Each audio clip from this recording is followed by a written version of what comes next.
Na gano kyakkyawar yarinya mai kyawu ga alkunya, ke kin dace tarbiyya mai kyawun halayya, ki zo mu je mai soyayya, da ni da ke ba jayayya, zama da ke ni na shirya,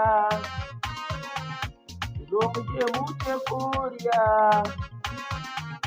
Ke kin shigo labarina, ke za ki ɓoye sirrina, a zuciya ta kin zauna,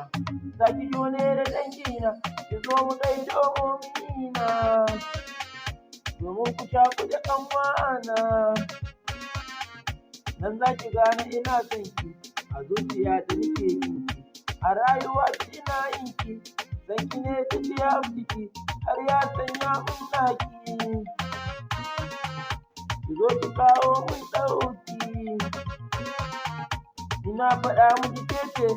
ki bani dama 'yan mata, da ni da ke mun dace, auren ki ne manufata, ki zo ki sani a hanya, dan ki cire ni a kunya. Na zo da bayanin so, wata yarinya na so, mai so na zo ta so, zan miki bayanin so, zuciya ta kamu da so,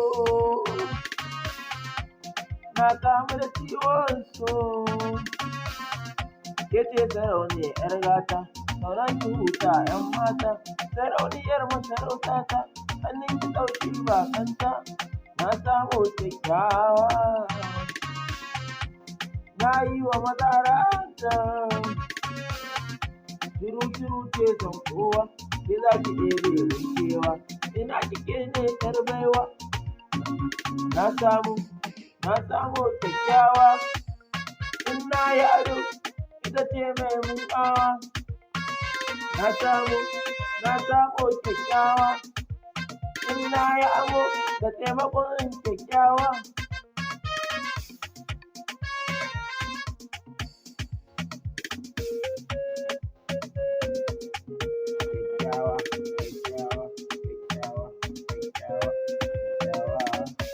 Na samu kyakkyawa, shiru ce son kowa, tana da kunya 'yar baiwa, ga ta da kirki kyakkyawa.